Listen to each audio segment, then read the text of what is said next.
what it is every single day. Like, that is what actually is important and matters in this life. We lost an icon over the weekend. Somebody who did so much for Asheville, Oscar Wong, who, let's all like raise a cup of coffee to Oscar Wong. Here we go. He really changed Asheville, along with Pat Whalen, even Charlie Ball. They even would all play water basketball together, which is so sweet and cool. And I was kind of looking up Oscar Wong this morning because he lived a good life, right? Like, he started Highland as his retirement kind of fun project. He had been to school as an engineer, and that's what he did as a career prior to starting Highland. How many people here in the room are actually in the field that they went to school for? Let's give them a round of applause. Let's go.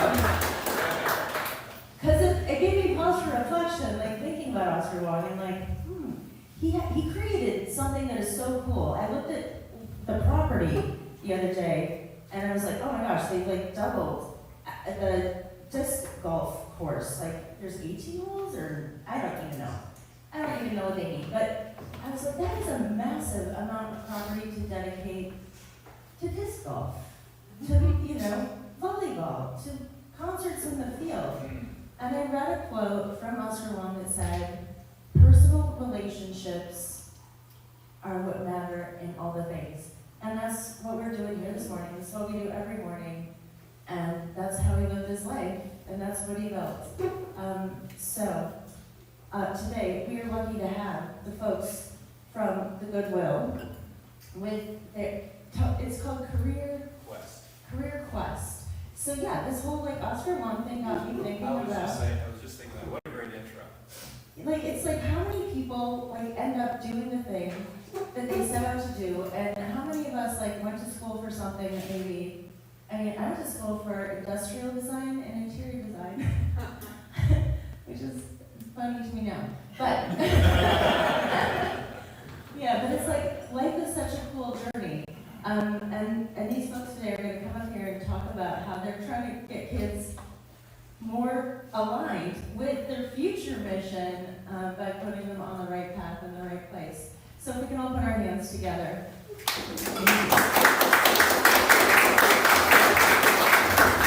Yeah, that was an apropos introduction, because that's something we talk about with our kids, is that careers aren't linear, like on a twist and turn. All right, so get this first slide up. All right, so my name is Jody Stevenson, and I thought I'd start with a little fun fact about me. So I just crossed over the threshold where I have lived in Asheville longer than anywhere else, including my childhood home. I think that's an interesting thing to think about, right?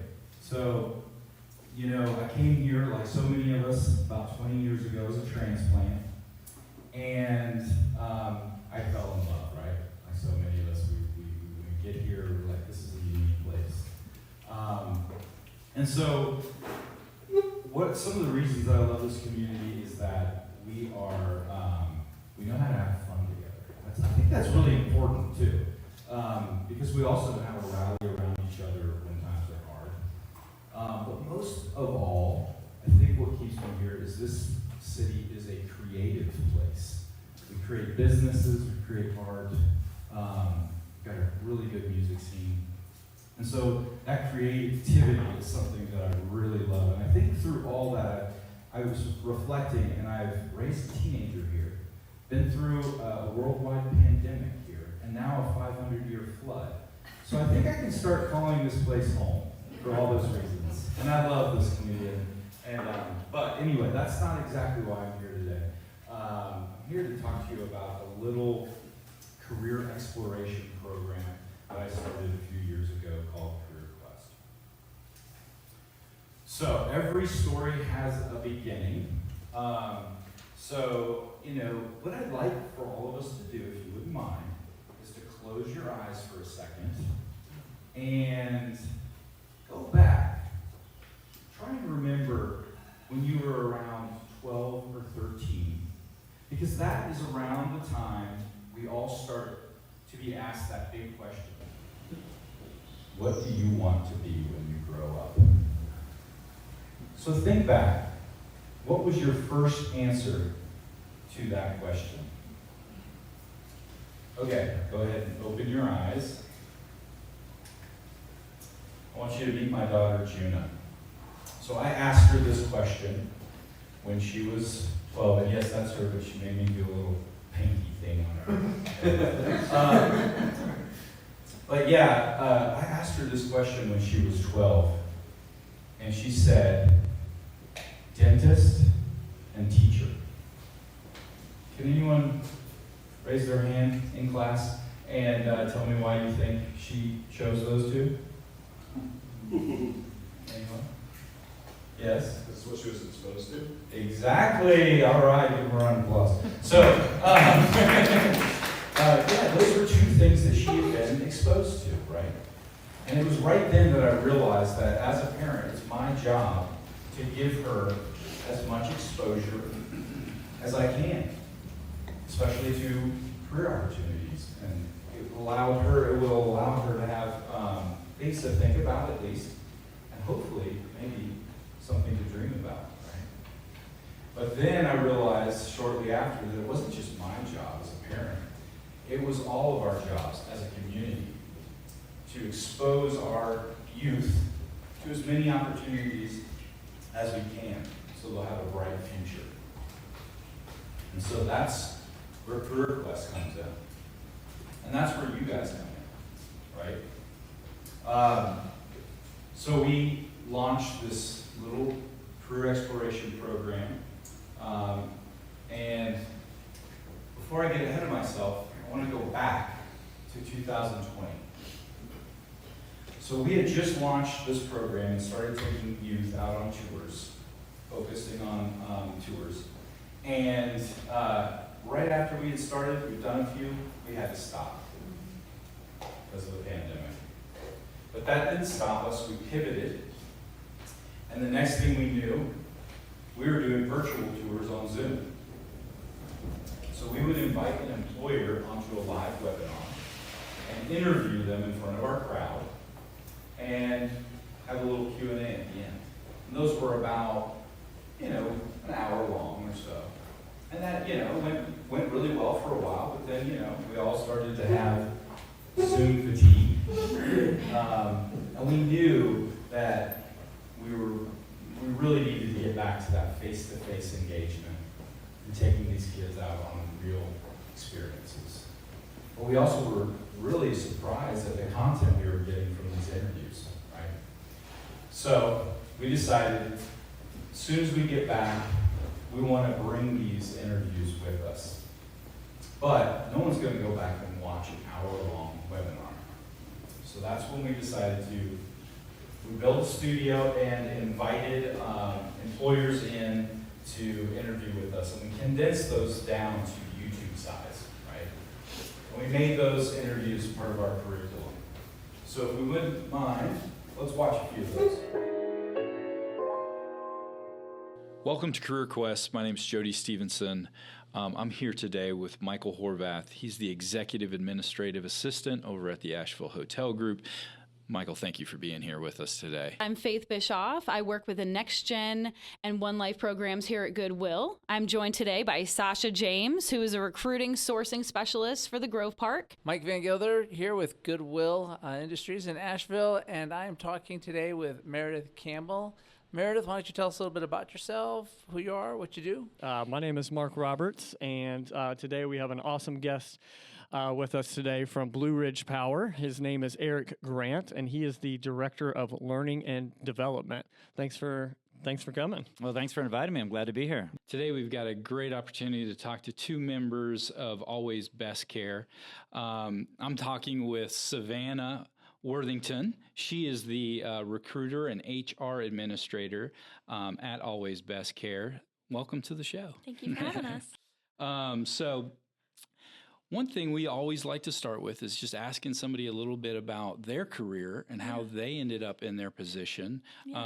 Starting with education, did you do a certain type of education to kind of lead you to an HR role, or? No, actually not. I went to college for a little bit. I just found that, college just wasn't, the path for me. So I actually ended up getting a receptionist job at a staffing agency, and I was there for almost 5 years and hiring for like manufacturing positions and things like that. And funny enough, Jim actually called our office looking for a recruiter, HR administrator position.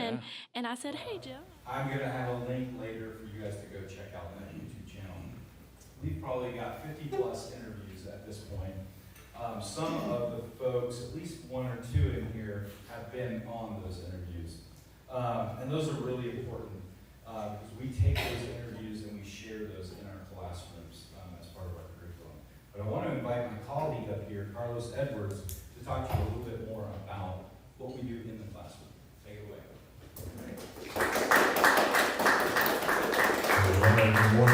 Good morning. I'll be honest, man. I'm a little extra. So you just have to work with me. I want everyone to stand up. Everyone stand up. Stand up. Okay? I want you to turn to your neighbor. Say, neighbor. Neighbor. There's no other place. I'd rather be this morning than at 1 million cups. Asheville. Listening to these amazing individuals at Goodwill. All right, everyone sit back down. Yes. Oh my goodness, man. Let me tell you something. Something about curriculum. As a former teacher, I will say when you are up front and when you are presenting to kids, thank you, sir, when you are presenting to children, man, these days, man, you got a lot to really compete against, man. You got the phone, because they got the smartphone, they take it out, and so one thing that we decided to do to kind of offset that is we said, okay, look, when we go into that classroom, right, when we talk to children, when we engage with them, first and foremost, we want to open up with what? A icebreaker. All right, we want to get every single student's attention, and we want to get them involved in what we have to showcase to them, right? Because I'll be honest, when you're in the classroom, you are selling something to kids. You are. So you literally become a salesman, or woman, or non-binary, or non-gender. Okay. So, with that said, our curriculum with Career Quest entails, well, we have in-classroom discussions, okay, we do that, right, based on the interviews that we conduct with employers. So, before you watch a little snippet of some videos that we would usually show to kids within the classroom to give them a perspective or to help them to feel a little bit more comfortable with the business that we are working with.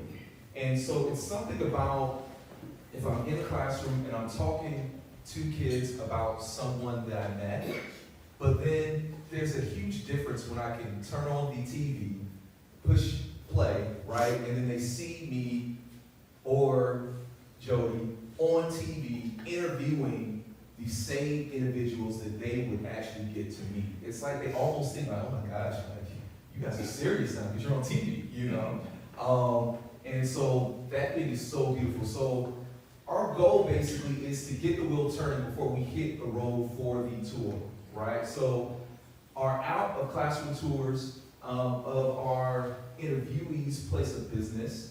So meaning that what we will do is that when we are in that classroom and when we are speaking with children and when we are talking to them about a local business or a local business owner that has job opportunities that they would possibly be interested in. It could be IT, it could be trades work, it could be in the healthcare field.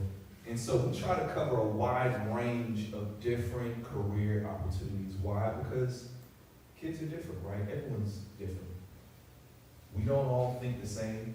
We don't all have the same interests, right? And so we try to cover that perspective when we are in the classroom, presenting to kids these different opportunities that are out there, right? And so overall, we really do tour all kinds of places, big and small, okay? Businesses, big and small, we want them all, okay? We are willing to find a way to connect children with future employers. So let's check out the impact, right?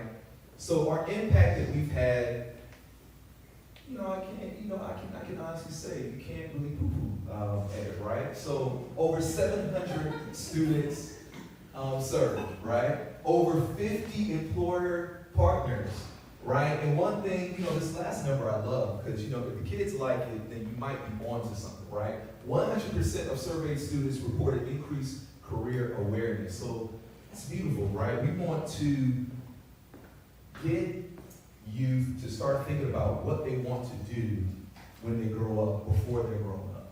Now, I'll be honest, I'm kind of what you would call a late bloomer. Quick story, when I first met my wife, first date, okay, she said, "What's your 5-year plan?" I said, "Ooh." I got a 5-minute plan. I said, "I've got a 5-year plan, okay?" But that's when I found out, and I knew, like, oh my goodness, man, I gotta start thinking about my future. Like, this woman is focused, like, she has everything, like, aligned. She's a CPA, well, now, she's a CPA, she's a business owner. I mean, she does a lot of amazing things, man. And so I knew right then, when I first met her, oh my goodness, I have to start thinking about my future, right? But then the thought, years later, jumped back into my mind. What if I had that same thought process when I was 16? What if I was thinking about, man, what do I truly have an interest in as a young person? Not just listening to what, and don't get me wrong, I am a parent, and so I get it. As parents, we tell kids, hey, you need to make great grades, you need to make sure that you're focused in class, and you need to make sure that you have great grades so that you can get grants, and we don't have to pay for college because it'll be for free because you'll have everything full ride, right? But the reality is that our kids a lot of times think about things differently. We are in a brand new world today, brand new world. It's completely different. School, I'll be honest, college is not cheap. I'll be honest, I may or may not still be paying off student loans, okay? And so one thing about our program that I really love is that we are really showcasing to students, hey, start thinking about which careers that you really have a real interest in. Let's now connect you with those actual careers by connecting you with individuals that work within that actual career that you have an interest in. Hey, when we go tour, you get to speak with them, you get to connect with them, you get to even network with them, right? And so, real quick, breaking news. It just so happens that this summer we have a Career Quest summer camp, all right? So believe it or not, if you take out your cell phones, and I won't say if, can you please take out your amazing cell phones, your smartphones. If you could check out this QR code right here, and even this one right here, right? Yeah, they're the same. Yeah. And so what this is exactly, right? This is the Career Quest Career Camp by Goodwill, right? So it says, hey, explore local in-demand careers at our free career exploration summer camp. Wait a minute, did you say free? Yes, I said free. It's free. So if you have a young person between the ages of 16 to 24, oh my goodness. If you do, please tell them about this, right? If they are not sure about which career that they want to pursue, that's okay. It's not too late. They're just in time, because this summer, starting June 23rd, which is a Monday, all the way to a Friday, which is June the 27th, there will be a Career Quest career camp. So this is a free week-long camp where you will explore different career paths. You will visit real businesses, participate in real-world simulations, right, and discover local job opportunities for your future. So where this is at the Goodwill Career Center. Now, all of it won't be here. This is just where we meet. You bring amazing youth, you drop them off there, and then we take them on multiple tours and we have a great time, right? So on Monday, information technology, okay, IT. We get to learn a little bit about AI and all that great stuff, right? And even more. On Tuesday, real estate and finance. I don't know about you, but if you own property within Asheville, if you own it over the past 4 or 5 years, 6, oh my goodness, value has gone up oh my goodness, see, that's what happens when I don't, when I drink too much coffee, the words, they start to, all right, so Wednesday we have culinary arts and hospitality, Thursday, healthcare, and then Friday, adventure day, right? So the space is limited, so you can find more details and you can register by scanning the QR code or visiting tinyurl.com/careercamp, UIGW. For more information, email J. Stevenson at goodwillnwnc.org. Okay. Now, call to action. You thought that was the call to action. No, this is the call to action. Okay, so we are going to ask you again. Please, amazing, prestigious individuals in the audience, if you can please take out your phones again. And if you could please do me a huge favor, scan that QR code right there. So this is our call to action, right? This is our 1 Million Cup Career Quest survey. So going into it, what does this entail? Well, technically speaking, this is where your help comes in, right? So here is our call to action. Help us out by opening this QR code and taking a few minutes to fill out the survey. We are currently looking for businesses that want to be a part of this program by interviewing with us and helping building out our library of businesses that are willing to work with us, or even better, being a guest speaker in the class or hosting one of our tours at your place of business, or all three. Or maybe you don't think that you're a great fit, but you have someone that you could introduce us to that works too. And one thing that I do know for a fact that in this room right now, there are so many people that have connections. You guys know people that know people that know people that know people. High, short, small, tall, you know them all, right? And so this is our call to action for you to, if you are thinking in your mind and you're like, hey, this program could be something that could be beneficial to my business or to a friend of mine that has a business, and they are maybe trying to find a way to maybe market or to present their business, to advertise it, to market it to more individuals, especially younger-minded individuals, maybe future employees, right? Then you would work with us. You work with us, and then we can bring youth to you. They can get involved, and they can get motivated, and they can get persuaded by the amazing opportunities and benefits that they would welcome in and that they could get by being a part of your business. So with that said, please take time out to fill out said survey. But that wraps it up. That wraps it up. So yeah. So questions? Thank you all.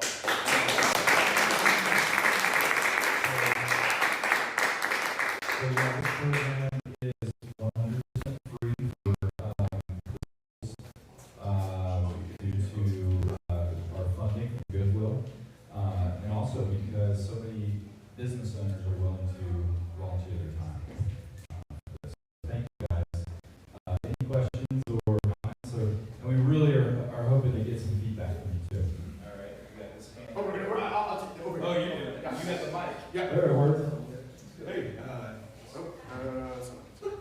all righty, here we go. Yeah, just here we go. Hey, my name is Evan. I guess 2 questions. One, it seems like a lot of your kind of events or the YouTube videos. Was curious if you have any strategy or plans around more short form content like TikTok, YouTube Shorts, anything like that, because I think this is a very kind of universal anxiety for kids, so to be able to get this out to a larger platform would be really valuable. And then the second question is, how are you guys approaching with the advent of AI and some of the challenges that could present, especially for more entry-level roles that could get replaced? How are you guys kind of thinking about that transition and incorporating that into your long-term plan? Thanks. Thanks, Evan. Well, the first question, there's a lot of really good software out there. I was talking to our friend here earlier how when I started my career, it was in AV and mass communications and stuff. And it was partway through that career, I realized, man, I have to continue to learn new equipment all the time. I'm going to go into education and work with people. They don't change as much. But I find it interesting where you always bring your knowledge with you, right? So, of course, I end up working with youth, but I bring all that AV stuff with me. But I took a hiatus for a while, so I'm kind of relearning how to do all the video editing and everything. But I have looked into what it would take. Like I said, there's some really good pieces of software out there that'll just chop up your video and turn it into shorts. So it's definitely something we're thinking about going into, and I love that feedback. Additionally, with AI, that's a challenging one. I think about that a lot, actually. I was early on when I saw this coming, I was like, this is big, this is a major deal. And I don't have the answer yet. Mainly, my answer right now is pushing the trades. I'm like, if you're interested in the trades, they're not going anywhere for a long time. It's going to be a while before robots under your sink. But I am thinking about it a lot and trying to figure it out. If you guys have, that's where, I'm really looking to you guys for the expertise on what you think, so that we can, get your information, garnish your knowledge, and then share that with youth. That's some of the beauty of this program, is we're not the expert in all this stuff, but we partner with people that are. Okay. Hey, Jody. Good to see you. Yeah. Brett, company's called Better Than Unicorns. I was one of the volunteers last year, and it's a great program. Filling out your survey, I actually saw the question around, do you want to volunteer? I was like, yeah, I already do. And I remembered my internship in high school in 1993 was at Texas Instruments in the AI department, right? So way back in 1993, definitely shaped. I didn't stick with AI, but it shapes the way I relate to technology now, which is really, I think, unique and interesting. The question that I have for you, I saw the question around, do I see this as a business? And so I'm interested in the business model. And maybe to my story just now, it'd be great to see the camp turn into internships for the participants. So curious about that as well. So it's kind of a two-part question. We have had students that have gone on tours that have ended up in internships. And I threw that question in there because it is something I think about. And I was just curious. This is 1 million cups. It's kind of the theme here, and so wanted to get your guys' feedback. Is this, kind of a nonprofit model, or is there, something else that you grow into? The business model that there's so many avenues that I've thought about.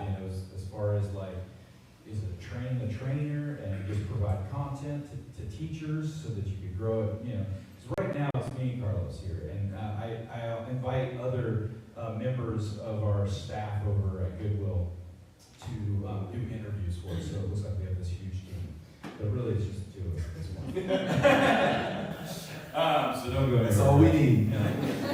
So it is, so every time we look like, hey, it's not a hard sell to schools, this program. So we always have to be like, can we take that on? Do we have the capacity to that? And we're going to reach our limit because this is face-to-face tours that have to happen. So it's either hire some new people on or go to another model that would be you know, there's a platform where teachers, you know, use our connections, use our content, and do it themselves. So that is another thing that I've thought about just because of the bottleneck of being a small team. But I'm always curious to hear, like, yeah, these other ideas, like the shorts, and, you know, I mean, how we can, you know, evolve with this program.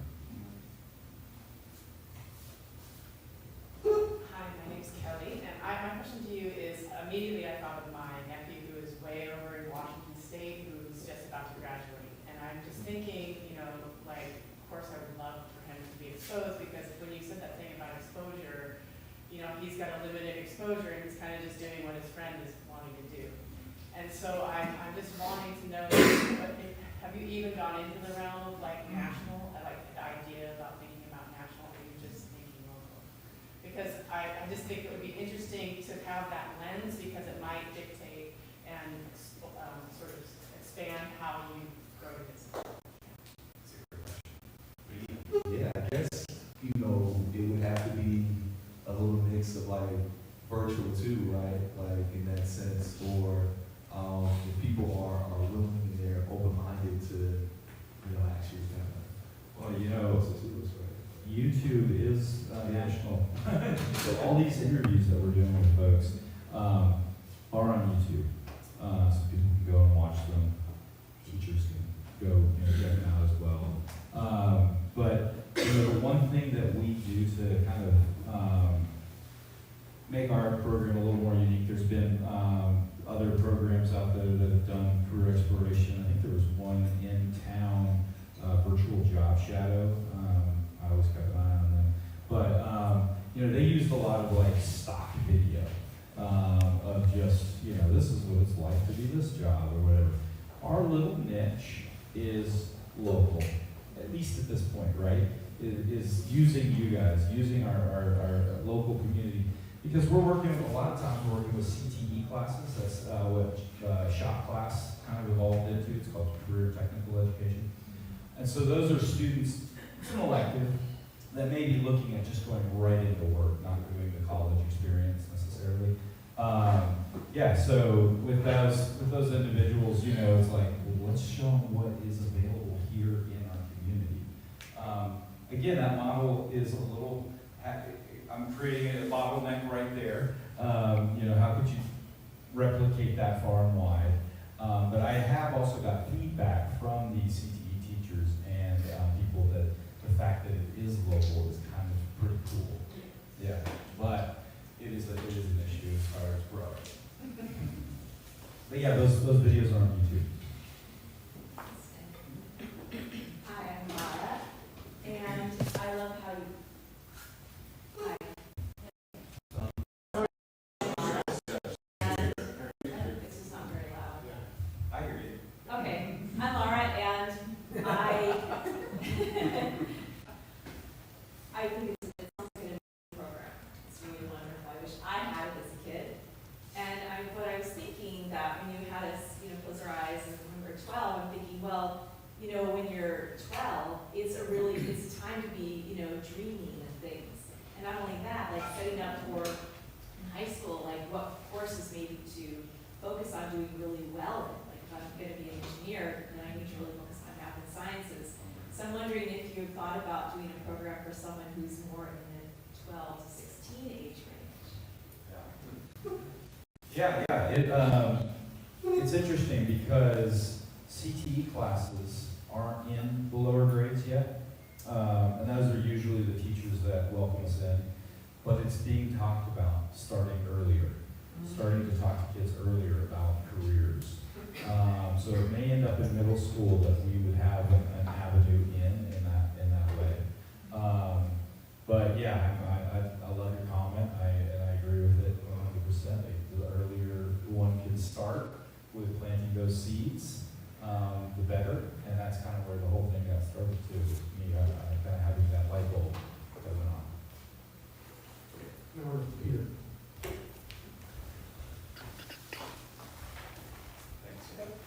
My name is Peter. Two things, if you don't mind. The first is, what are your thoughts about online career personality tests?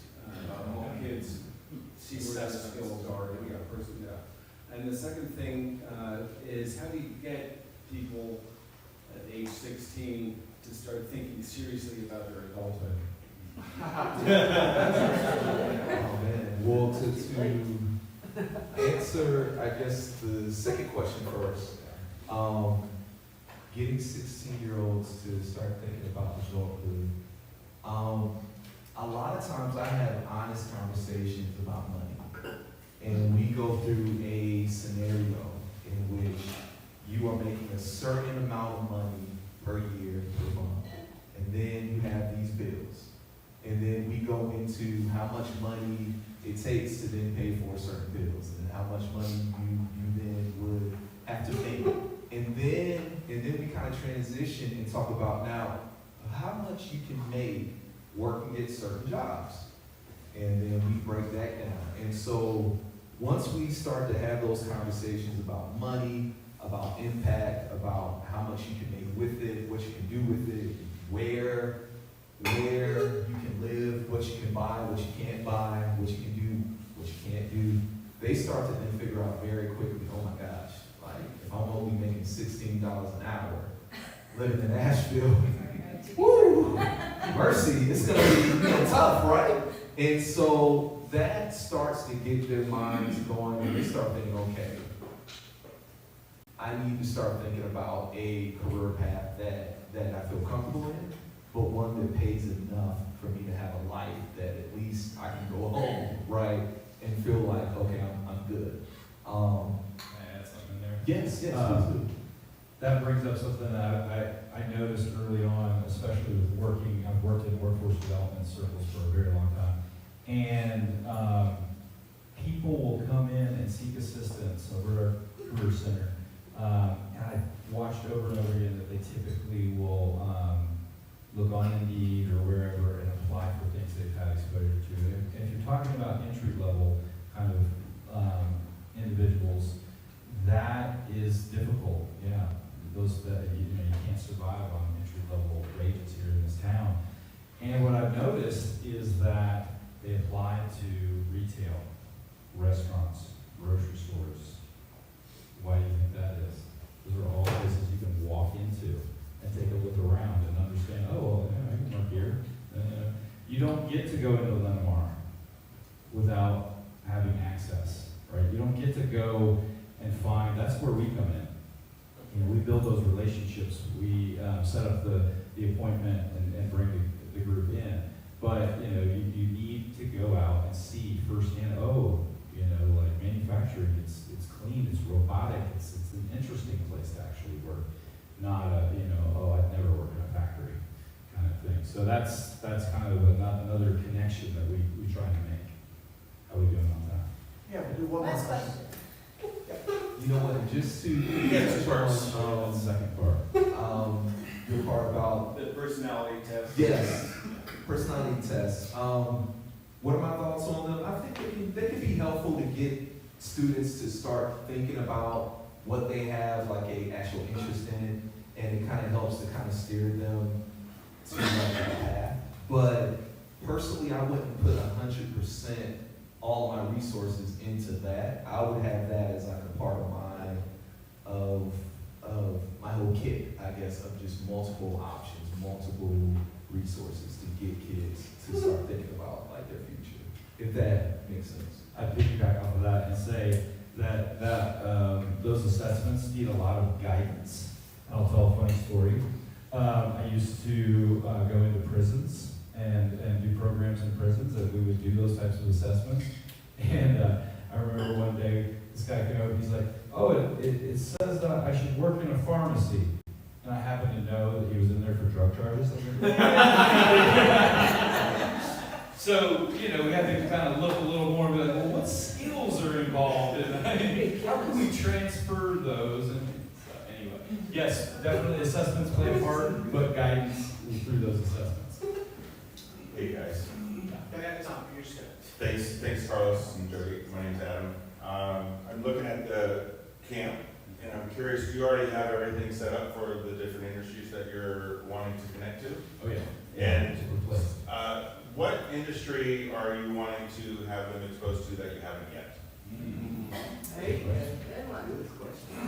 You know, probably manufacturing. Some really great manufacturing. We didn't add that to the list.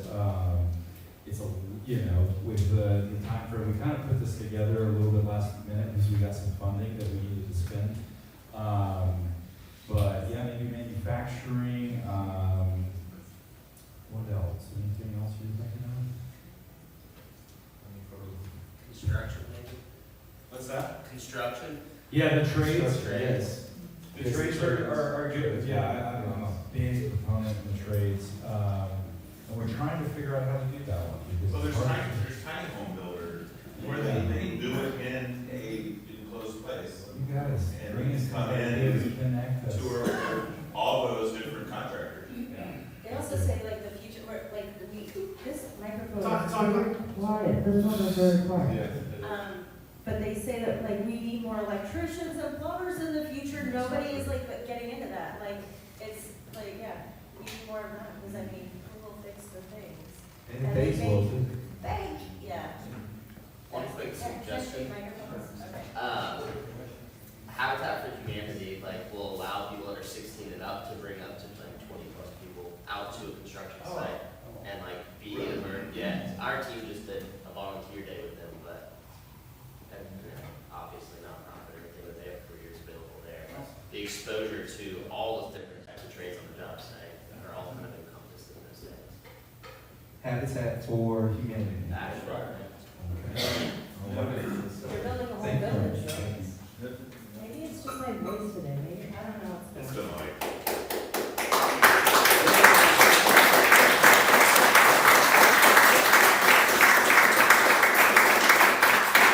I'm inspired. What did you guys go to school for?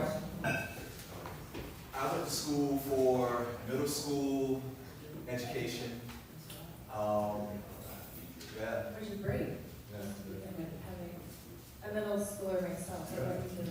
Again, winding road of things, but first was mass communications. And then when I got to Asheville, went over here to Western and got a master's in adult education. That's awesome. Well, thanks for making a difference in the future of the youth. Let's put our hands together.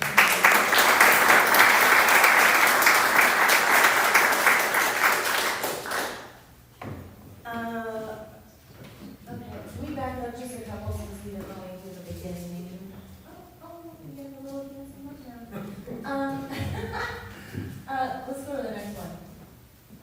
I just want to give a huge shout out to our volunteers. I'm Erin Como, we've got Eric Lensell, Bill McKinnon, Sarah Leslie, Nick Breen, Siobhan Robinson, Sean Como, Ray and Paula the Cuties, and Brian Hickey. Let's put our hands together for them.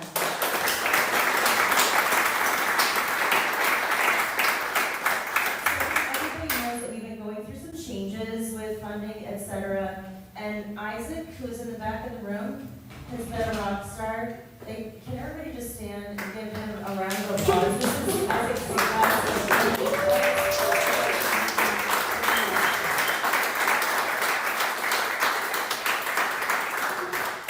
And if you would like to help us fund here in the future, let me know. But we've been so grateful for him. And if you have any marketing needs, I can't say enough about how awesome it's been to work with Isaac. Because sometimes things get busy and need to communicate more things than I actually do, but Isaac never dropped the ball one single week and just like knocked it out of the park. So Isaac, it's been such a pleasure to work with you. Oh no, I'm getting emotional. 2 weeks in a row. Yes. I just want to thank y'all for last month's about the construction that's going to take place very soon. Oh, the I-26 corridor. And with helping those to design charrette. Thought I was loud enough. We record it, so that's how we talk on the Is microphone. this thing working? Yeah. Just checking. Okay, thank you.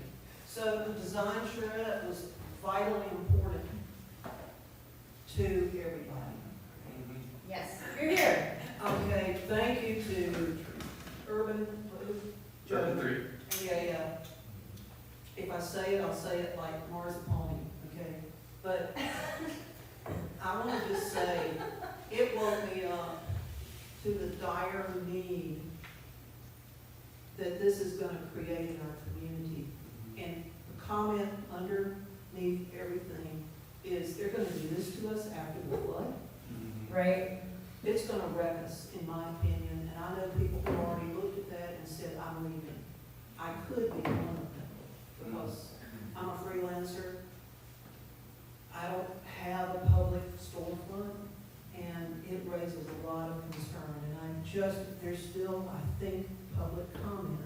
Please, I would like to help out if you need to understand that, y'all, it could affect us. Okay?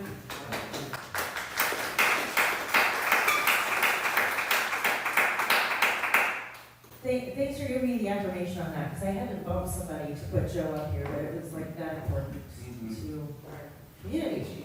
Moving right along, it is our new initiative called Bring Your Own Cups. So we're doing that. We do have paper cups, but yeah, no one likes doing dishes. Hey, generously donating space each week. By next week, we'll have these awesome lights. It's every week it's getting better and better in this space. I got these stunning plants that never need water. Big thanks to the Hatch Foundation, Western Carolina University, SCORE, EOS, Entrepreneurial Operating System with Patrick O'Kane, who will be presenting in a couple weeks, ERC Broadband, Mountain BizWorks, Hatch Co-working, Dynamite Coffee Roasting Company, Baird, the Brookshire Fireside Group, and Goldman Sachs, 10,000 small businesses. And the next slide is if you have a small business that is generating over $75,000 in gross revenue, you can apply for this. It's totally free, and you get a mentor. They even pay for your travel to go for the beginning and the end. The rest is virtual, but pretty cool. Let's take those big bank dollars and put them in our pocket. So, yeah, register for that. I don't know. Next week, we have Vital Water Company. So we'll be tuning into what the Asheville water supply actually looks like currently. It's going to be fun, not scary at all, guys. And today we have the Outdoor Business Alliance, and that is happening at the Red Brewing Company, Food by Master's Barbecue. It's free, bring a friend. And that's it, I guess, yeah. And it's kind of the end of the school year, the end of the season. It didn't really feel like Memorial Day because it was rainy and kind of gross. So if somebody can just turn on summer, let's go forth into summer. If you'd like to sponsor, just talk to me, really. And what's a good thing? Yeah, apply to present. And what's kind of a good conversation starter? Like on the way here, I was thinking what is one big hack you learned during the storm that you still use on the daily? Share that with a friend. Ask somebody next to you. What is one big takeaway where you're like, that was a total hack that I never thought of, and I get to put that in my pocket for the rest of my life. Anyways, go for it.